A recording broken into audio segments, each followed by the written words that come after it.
Okay, earlier this morning, ESPN.com published an article detailing the dysfunction of the Lakers organization, specifically under the leadership of those two men, Magic Johnson and General Manager Rob Pelinka. It is a fascinating read that we highly recommend. There's a lot in it. It is impossible for us to break down all of the different pieces of this. It was written by Baxter Holmes, who joined us live earlier this morning. We hope to have Stephen A. Smith live from Los Angeles in a moment here with his reaction. And again, he will be sitting down in his SportsCenter special tonight with Magic to get reaction to that, among other things. But as you look at this, your primary takeaway fascinated me, Jalen, which is that if you were to pull back the curtain, if you will, on many franchises out there that are not succeeding, that are losing in the way they are, that you might see a similar picture to this one. We just give this enormous amounts of attention because of the overwhelming celebrity of the names we're talking about. Absolutely, and each has a term for me. So for the Lakers, it's in franchise that's a storied one. So any news that happens, we're going to gravitate to it. And they've earned that as a 16 championship, one of the greatest franchises that the NBA has seen. So now, for the owner, Jeanie Buss, from what I gathered from Magic in his interview on First Take and Baxter, great writing by the way, is that she seems overmatched and overwhelmed by everything that comes with this job. How about Magic? It seems like he was unprepared for what may come with the job if they don't make the playoffs. Because that job changes if you don't make the playoffs. Now you're scouting high school players, scouting college players, you're hosting workouts. That's a total different job than he probably signed up for. How about Rob? A lot of people are going to talk about him being inexperienced. It remains to be seen if he's going to do a good job. But when you say that, think about Bob Myers, who now runs the Golden State Warriors, who's a former agent, who's doing a terrific job. We don't know what Rob's going to do. Tim Harris, Magic wanted him to stay in his lane. The business guy that seemed to be in meetings about the coach, and that didn't fly. How about the nepotism with the Buss brothers? That got mentioned, how they want back in. And last but not least, Kurt and Linda Rambis. How about colonialism? These two people are friends of Jeanie Buss, so now all of a sudden they get a chance to have autonomy with the decisions that are being made, and from the outside looking in, whether it's agents, whether it's players, that level of fracture is what is the crease that people are going to try to use against the Lakers when they're trying to sign big-time free agents. See, and I hear you, and what I'm thinking as you're talking, and I'm told Stephen A. is ready to go, so I'll go to him here in a second, but what I'm thinking as you're talking is these are all people who have their own little fiefdoms within it as well, right? Because Rob Pelinka is Kobe's guy, and Magic Johnson is a Laker, and he's been close to the Buss family since he was in his early 20s. And then you've got Rambis and Luke Walton and Phil Jackson, all whom have like their own little circle of this. So what you wind up with is the kind of dysfunction we're talking about. As I mentioned, Stephen A. Smith on his SportsCenter special tonight will have Magic Johnson among his guests, along with Doc Rivers and Michael Wilbon. So we look forward to that as they look forward to the finals. But Stephen A., let me get your takeaway on this explosive story about the Lakers on ESPN.com this morning. What did you come away thinking? Well, I respect the reporting and everything like that. I just don't find what's so explosive about it. Tell us something that we didn't know. Rob Pelinka is portrayed as a liar. Jeanie Buss is portrayed as being in over his head, her head. Magic Johnson is portrayed as somebody who was either asleep at the wheel or entirely too hard on his employees. Rich Paul is considered an agent that's flexing too much muscle. And the Lakers, as a result, are entirely and completely dysfunctional. Tell me, what is it that I'm learning? I mean, it's something that you guys have been talking about for months. It's something that I've been talking about for months. It's something that Magic Johnson came on First Take last Monday and absolutely, positively reconfirmed.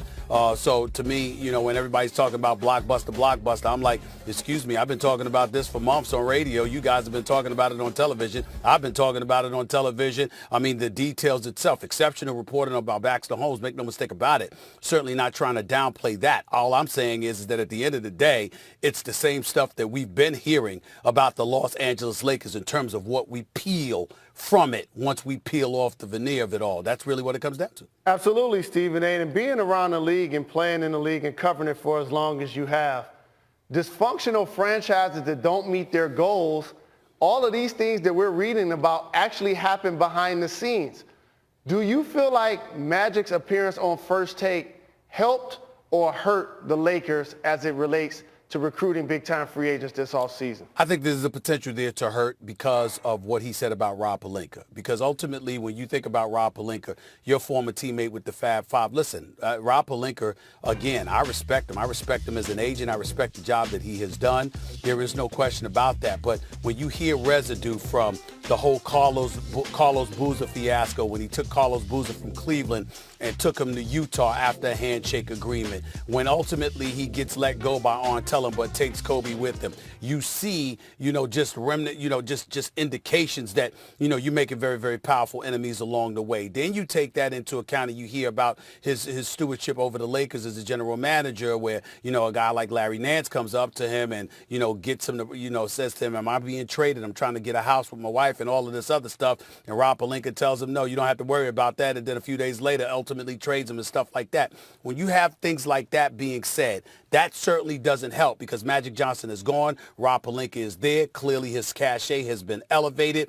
Then you've got the Linda Rambis thing. We don't have any record of her being associated with basketball per se, like she's in a position to be making basketball decisions, but she seems to have the ear of Jeannie Buss just as poignant as anybody else. Kurt Rambis obviously knows a thing or two about basketball, was a coach, was an assistant coach in there, but when he coached for 2 years in Minnesota, he was 100 games under 500. 32 and 132 to be exact. So nobody's going to really care what he has to say about basketball when that's your record. Fair, unfair, that's just the reality. Phil Jackson, we know he's an 11-time champion as a coach, but as executive of the New York Knicks, I'm being kind this morning. Don't let me get started on Phil, but that seems to be somebody else that's in Jeannie's ear. So when you look at it from those perspectives, it just appears to be an absolute mess. But again, I asked the question, tell me what the hell is new compared to last week, compared to last month, compared to 2 months ago, 3 months ago, 4 months ago. Ain't a damn thing different. Not a damn thing. It's all the same. We've been saying the same things about the Los Angeles Lakers. The only thing new I heard about the Los Angeles Lakers this morning is when Jay Williams went on national television and said he got advice not to mess with the Kardashian. And oh, by the way, that ain't new. How about this, Stephen A? And let me tell you what else isn't new.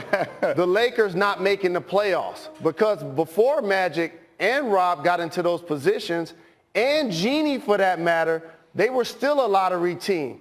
So based on the infrastructure of Jeannie hiring Rob before she hired Magic, and then all of a sudden those two gentlemen were accounted to work together, right. What type of job do you feel like they did together, and what do you foresee happening moving forward? I think everybody's done a horrendous job considering how dysfunctionality has raked through the franchise like a virus. Everybody's culpable. Nobody's got clean hands in all of this. The only thing that I will say is that, and I'm not knocking you because, Jalen, you talked about the Denver Nuggets. You was absolutely right, and I concede that. But let's not act like LeBron James, if he had not gone down with that injury, that groin injury that knocked him out for 17 consecutive games and ultimately a couple of additional games, that they would not have made the postseason. And then you're talking about LeBron in the postseason with his experience, his cachet, the benefit of the officials' calls and things of that nature. You never know how it could have gone. So Magic Johnson's looking at it that way. Rob Pelinka's looking at it that way. They know that there's some things they could have done differently, more shooters as opposed to playmakers, etc. Of course, not letting go of Brooks Lopez. Magic Johnson conceded that on First Take. They recognize that. But at the end of the day,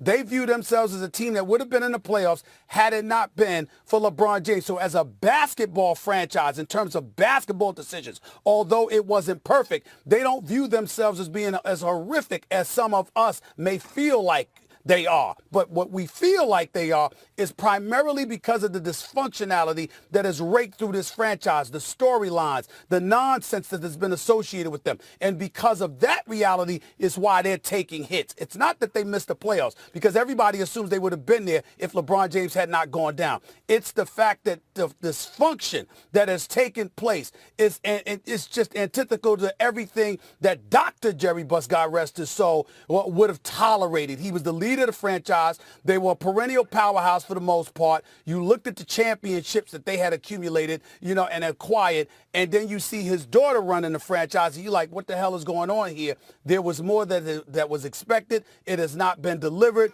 Somebody needs to be held accountable for all of this, and we can't make up our mind whether it's Jeannie, Magic, Rob Pelinka, or all three. the point to make here. While the Lakers are doing all of this, the Warriors are getting set to play in the finals for the 5th straight year, and they will officially play at least game 1 without Kevin Durant. That was made official yesterday. He is still nursing the strained right calf. Doesn't appear he's close. That guy, however, is. Center DeMarcus Cousins is listed as questionable for game 1, and Steve Kerr had an interesting response when asked about Boogie Cousins' availability.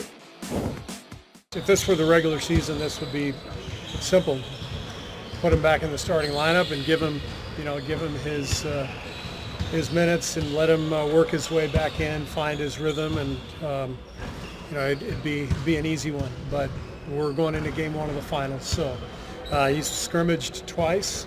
He's working on his conditioning. The good news is his body feels good, his quad feels good, but he's working his way back into shape. This is not a simple dynamic for him, and I feel bad for him. This is one of the reasons he came to this team, was to play in the playoffs and hopefully go to the finals. And here we are, and he's just coming back with game 1 just a few days away. It's not an easy position to be in. All right, so there are 2 different injuries here and players in different areas of return that we're going to get to. We're going to save Boogie Cousins for a moment. Let's start with Durant. No one's talking about him coming back anytime particularly soon. Now, he hasn't been out nearly as long, and obviously Durant has been around this team more. But at what point do you start to think to yourself, if he's not ready yet, he's not playing in these finals at all? To me, it's after games 1 and 2. And since he's not traveling to Toronto, just think of the dynamics. If you're Golden State and you're up 2 games, you don't want to do like Malcolm Brogdon's situation and insert him into the lineup, and then all of a sudden it goes the other way and the coaching staff gets the blame. You don't want to put him in the lineup and you're trailing 0-2, and then now it's a lot of pressure on him to have a huge game to tip the dynamics in your favor. But I get what you're saying, but this is Kevin Durant we're talking about. It's not Malcolm Brogdon, with no disrespect to Brogdon, who's a fine player. Kevin Durant is an immortal. You're going to put, no matter what the circumstances are, when the doctors clear him, you're putting Kevin Durant back on the floor, right? Oh, of course. You have to. You got to put him right into the mix because they've been so successful. They won 2 championships with him. He was Finals MVP 2 years in a row. So of course you're going to put him back in. But like Jalen said, he's been out. You don't know, and to insert him after game 2 in a game 3 situation, depending on if it's 2-0 or 0-2 or 1-1, it puts a lot of pressure on him to go out there and do the thing that he's capable of. But you have been saying repeatedly that you did not think the Warriors could win the championship without KD. That was when I think we all had the assumption it was Milwaukee they were going to play.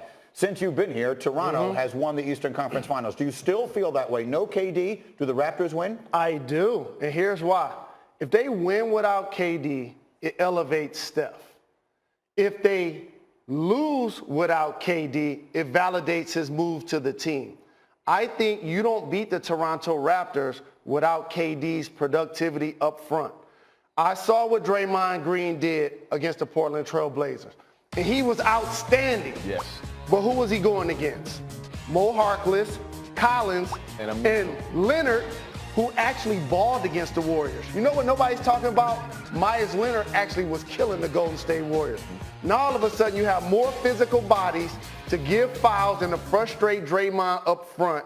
And I think along with Kawhi being able to roam at different points defensively, the Raptors with home court advantage win this series if KD doesn't perform. If KD doesn't play, I still see Golden State winning, but it's going to be tough. It's not going to be an easy matchup for this team to win. And if he plays, I see him winning easy outright. Can I say one thing for the rest of the world? Yeah.